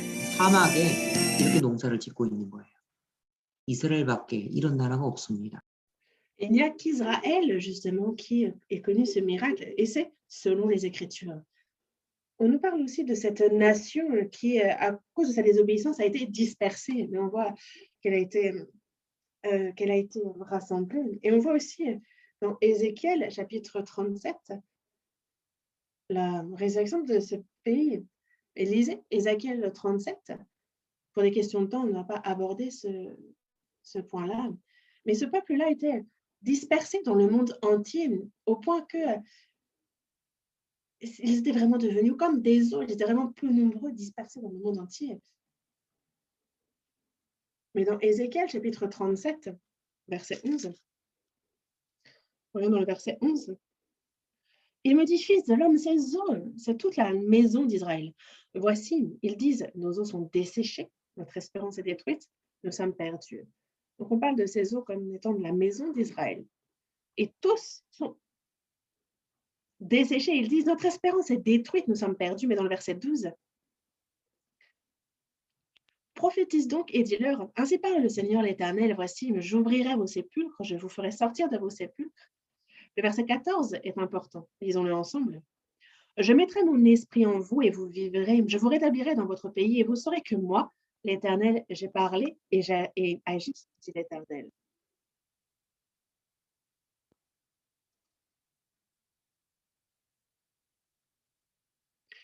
L'Éternel l'a dit à l'origine et il prophétise, il annonce à l'avance et au temps fixé, il accomplit. Après l'indépendance d'Israël, qui est un véritable miracle,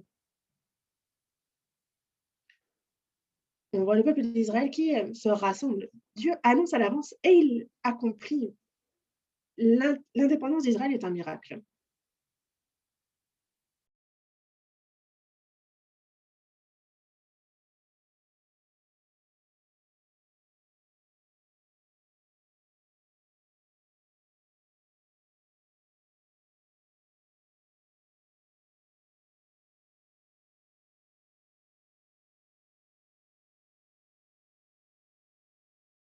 역사상 유례를 찾아볼 수 없는 이스라엘의 이 같은 역사를 세상은 기적이라 했다.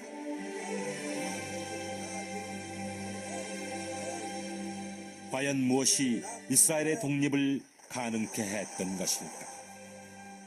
예수님의 예언이 있은 지 40년 후 무화과 나무가 말라 죽었듯 이스라엘은 로마에 의해 멸망당했다. 당시 이스라엘의 멸망을 똑똑히 지켜보았던 유대 역사가 요세푸스는 그날의 참상을 이렇게 전하고 있다. 성에서 외출하는 길이 단절되면서 기근이 더욱 심해졌다.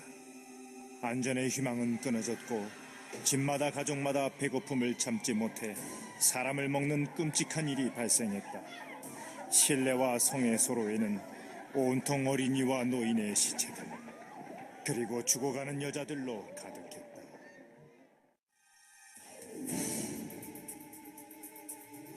예수님의 예언에 따라 멸망된 이스라엘. 그 후 1900년 동안 이스라엘 땅은 이방인들에게 짓밟혔고 유대민족은 세계 도처로 뿔뿔이 흩어지게 됐다. 그러나 1948년 이스라엘은 영국의 지배를 끝으로 독립을 선포했다.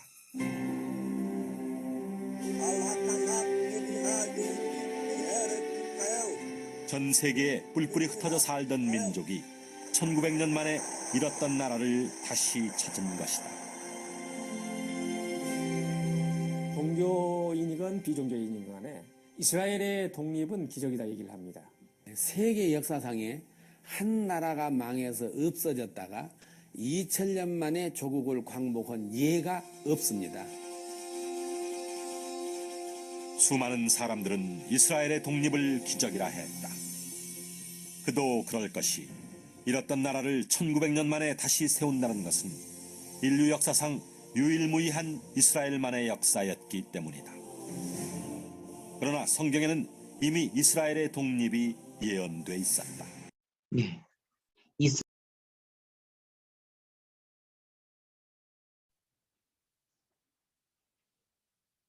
Dieu est un Dieu de guérison, est un Dieu qui rétablit. Et il nous dit de revenir à lui. Il nous le dit à nous aussi. Reviens. Israël n'est pas seulement revenue, elle est devenue une nation puissante. Et ça aussi avait été prophétisé. Dans Ésaïe chapitre 60, verset 5, on parle donc de la puissance que sera Israël. On parle des richesses de la mer qui se tourneront vers elle et des trésors des nations. Il y a deux moyens d'être puissant pour eux. Donc, c'est concernant les richesses de la mer et les trésors des nations. Donc, en un mot, ils vont devenir riches. Ils vont avoir tous ces biens au point de pouvoir dominer sur le monde. Donc, les trésors des nations reviendront à Israël quand? Quand ils seront restaurés. Porte tes yeux alentours et regarde, tous ils s'assemblent, ils viennent vers toi. Tes fils arrivent de loin et tes fils sont portés sur les bras. Donc, quand tous retournent en Israël, quand ils sont rétablis, que se passe-t-il? Alors, les richesses de la mer se tourneront vers toi et les trésors des nations viendront à toi. C'est ce qui est prophétisé. Et c'est la promesse qui s'est accomplie. C'est la prophétie qui s'accomplit. Et justement, en fait, ils ont cherché dans la mer et ils continuent à chercher dans la mer et ils trouvent justement des richesses. Et c'est justement 2011 qu'ils disaient peut-être trouver justement des richesses. Ils ont déjà trouvé. Ils ont cherché partout en mer Méditerranée et ils ont trouvé plusieurs emplacements où il y aura donc du pétrole, du gaz naturel aussi. Et c'est pour ça que ils sont désormais deuxièmes, justement, en fait. Justement, ils sont pas loin derrière l'Arabie Saoudite en exportation de pétrole, justement. En fait, là, la région, c'est Shfela et c'est à peu près 240 milliards de barils qu'ils extraient, pardon. Et ils sont donc deuxièmes en exportation.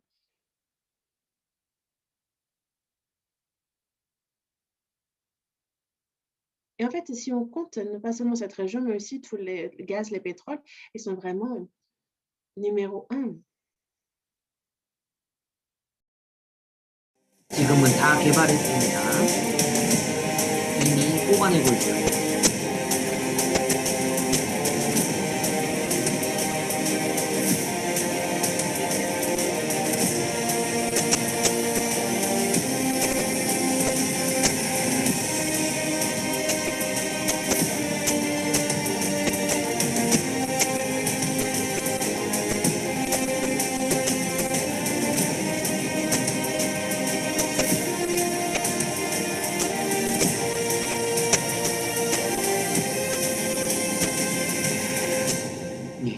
여기 레비아탄이라고 표시되어 Et c'est en 2019, en janvier, que justement ils sont en train d'extraire le gaz naturel qui est dans cette région.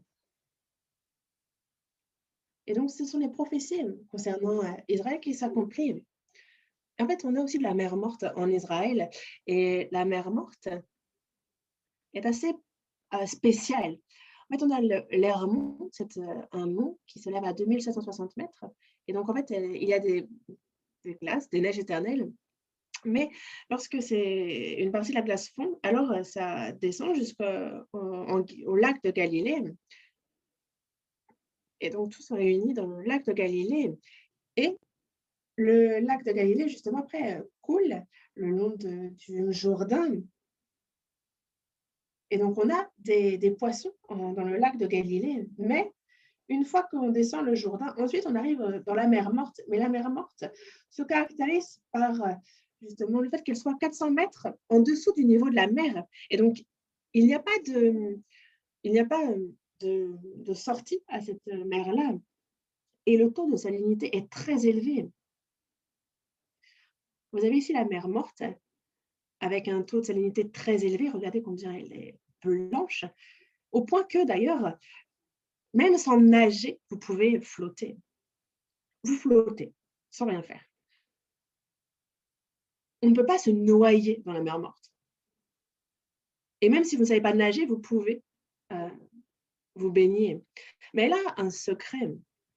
Donc on a étudié cette mer et on se rend compte que la boue de là-bas est vraiment, remplie de minéraux. Justement, on a le chloré, le magnésium, le sodium, le calcium, le potassium, le bromide. En fait, tous ces minéraux, sont un taux très élevé dans la mer, Morte, bien plus en termes de proportion, bien plus que dans les mers, normales, que la mer Méditerranée ou les autres mers et ils vont même jusqu'à extraire de l'uranium en Israël. Dans la mer Morte, on retrouve tous les éléments qui permettent de se former un bouclier contre l'arme nucléaire. Et c'est pour ça que la mer Morte est considérée comme étant un vrai trésor au point qu'elle vaut plus que toute la fortune réunie des États-Unis, du Royaume-Uni et de la France. On pensait que c'était la mer Morte, mais la mer Morte n'est pas morte. On nous parlait des trésors des nations aussi, n'est-ce pas, qui viendront à eux, au point qu'ils vraiment, ils étranglent avec l'argent. Ils ont tellement d'argent qu'ils peuvent étrangler avec cet argent. Vraiment, ils raflent tout l'argent de la part. Et vraiment rafler, c'est le terme, c'est vraiment le mot. Donc ces richesses, souviens-toi de l'Éternel ton Dieu, car c'est lui qui te donnera de la force pour les acquérir. La croix de David domine le monde. Avec quoi? Avec l'argent. C'est comme ça qu'il domine le monde. Si vous regardez ici, vous avez des entreprises célèbres, vous avez leur un logo, vous voyez Starbucks, Microsoft, NBC, Esther Lauder, vous avez Century Fox, vous avez Paramount, vous avez toutes ces entreprises qui sont juives. Regardons cette vidéo.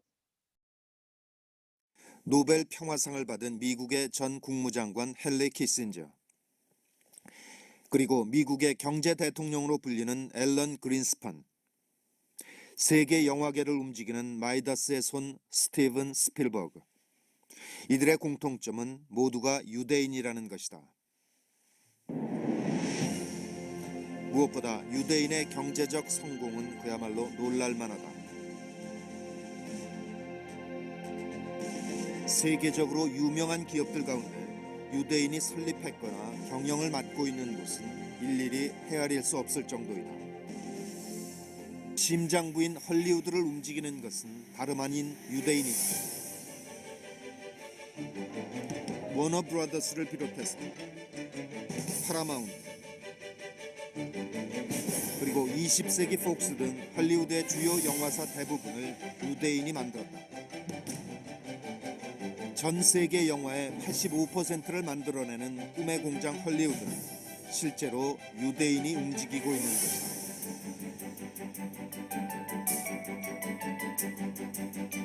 성공한 배우나 감독 중에서도 유대인의 비중은 절대적이다.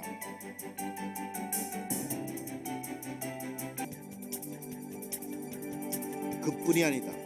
CBS, ABC, NBC 등 미국의 3대 방송사는 모두 유대인이 설립했고 지금도 소유하고 있다. 뉴욕타임스, 월스트리트 저널과 같은 주요 신문도 마찬가지다. 또한 이들 언론사에 종사하는 유대인의 비중도 대단히 높다.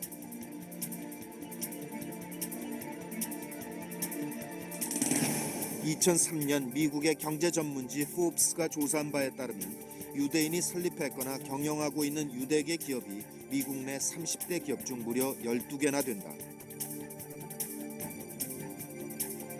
각종 제조업은 물론 금융과 정보통신, 문화에 이르기까지 미국에서 유대인의 손이 닿지 않는 분야는 거의 없다고 해도 과언이 아니다. 세계 금융의 중심인 월스트리트는 유대인이 만들었다고 해도 틀린 말이 아니다. 미국의 한 유력 경제 전문지의 조사에 따르면 월스트리트에서 가장 영향력 있는 인물 25명 가운데 유대인은 무려 10명. 이 같은 상황은 유대인들의 역사와도 밀접한 관련이 있다.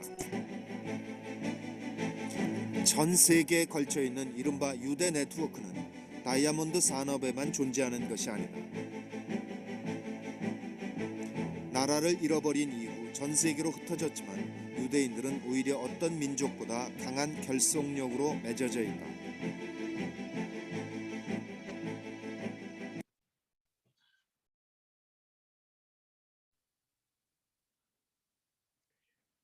Les Juifs, justement, tiennent dans leurs mains tout ce qui est, certes petit, mais qui est précieux, qui est très cher. Les diamants sont vraiment dans la main des Juifs. L'or, ça aussi, ce sont les Juifs qui déterminent le prix de l'or. L'argent dans ce monde, ils l'ont raflé.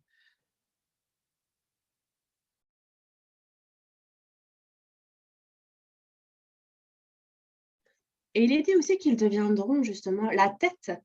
Dans Deutéronome, chapitre 28, il est dit, la partie en rouge, tu prêteras à beaucoup de nations. Et donc, ils prêtent à des nations, c'est ce qui est prophétisé, n'est-ce pas? C'est à l'échelle des pays. Comment peut-on prophétiser une telle chose? Que l'on prête à des pays, et en plus à beaucoup de pays.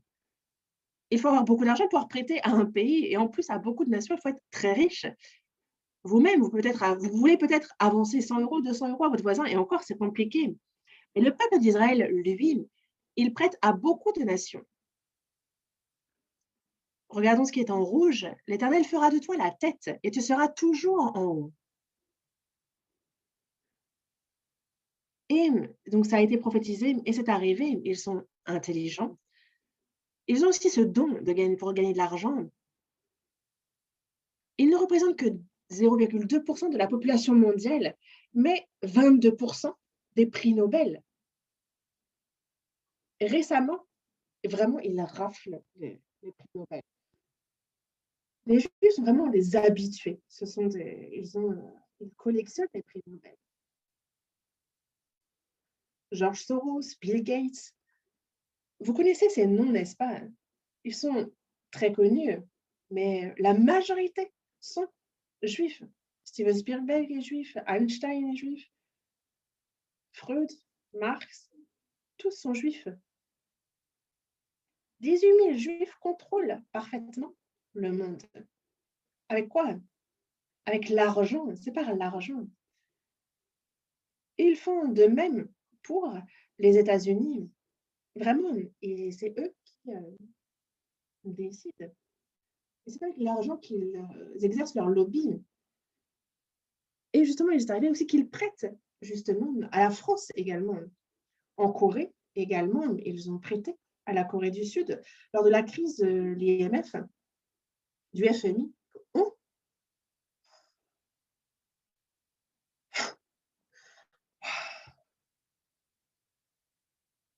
Et donc, justement, ils ont vraiment prêté à de nombreux pays.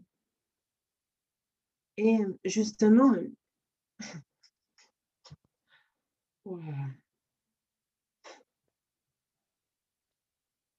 아니라 유대인들은 선거의 승패를 좌우하는 막강한 자금력과 언론까지도 갖추고 있다. 수많은 유력 정치인들이 유대 단체 행사에 참석하고 친이스라엘적인 행보를 보이는 것은 이 같은 상황과 무관하지 않을 것이다. President Clinton and I are proud, as are all Americans, that the United States was the first nation to recognize the state of Israel 11 minutes after you proclaimed your independence on the 5th of ER. 지난 2008년 당시 오바마 의원이 힐러리 의원을 꺾어 민주당 대통령 후보로 결정된 바로 그날 오바마 후보가 가장 먼저 찾은 것이 이 미국 유태인의 로비 조직 에이펙 행사장이었다. Thank you. Thank you so much. Thank you very much. Thank you, AIPAC. But any agreement with the Palestinian people must preserve Israel's identity as a Jewish state with secure, recognized, defensible borders. And Jerusalem will remain the capital of Israel, and it must remain undivided.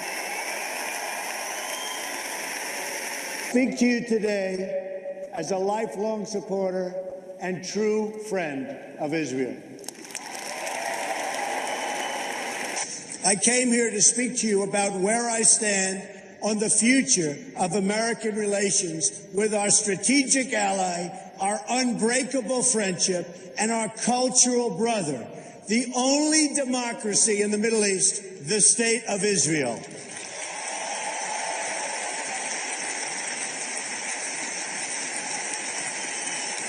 Thank you.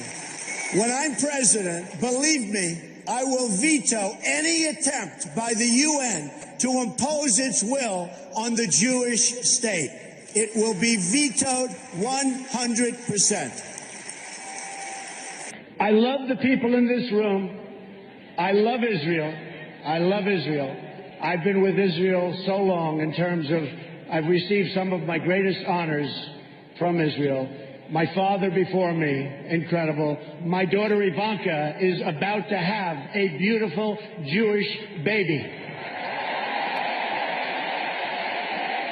We will move the American embassy to the eternal capital of the Jewish people, Jerusalem.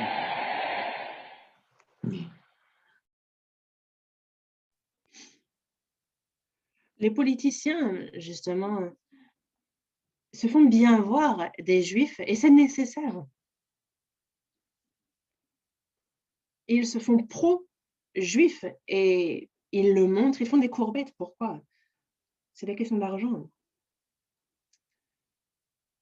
On ne peut pas devenir président en se mettant à dos les Juifs. Trump a donc son beau-fils, qui est l'homme présent ici. Il s'appelle Kushner, qui est juif. Et Biden aussi, lui, il y a peu.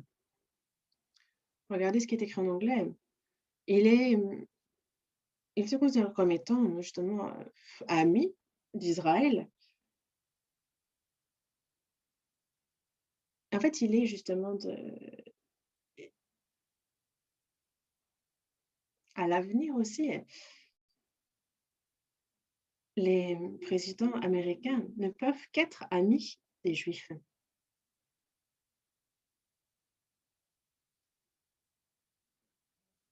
Voyons un dernier verset.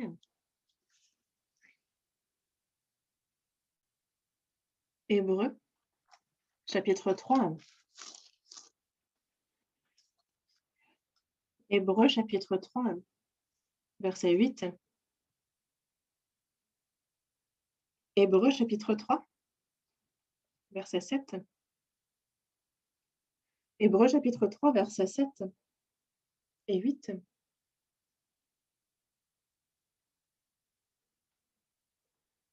C'est pourquoi, selon ce que dit le Saint-Esprit, aujourd'hui, si vous entendez sa voix, n'endurcissez pas vos cœurs comme lors de la révolte, le jour de la tentation dans le désert.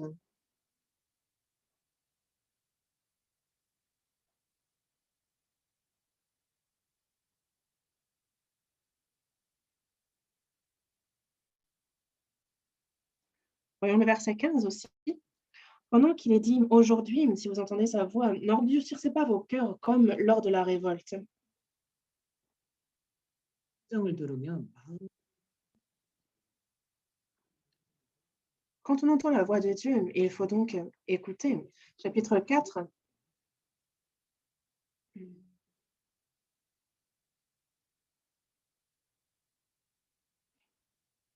verset 7, Dieu fixe de nouveau un jour, aujourd'hui, en disant dans David, si longtemps après, comme il est dit plus haut, aujourd'hui, si vous entendez sa voix, n'endurcissez pas vos cœurs. Si on entend sa voix, n'endurcissez pas vos cœurs. Aujourd'hui, nous avons entendu la parole de Dieu, nous l'avons apprise. Et tout ce qu'il a dit s'accomplit. Nous le voyons aussi à notre époque, n'est-ce pas? La parole de Dieu est vraie, n'est-ce pas? Dieu est vivant, n'est-ce pas? En ayant écouté aujourd'hui, on a entendu la parole de Dieu. Et que nous dit Dieu? Il nous dit de revenir à lui, de revenir.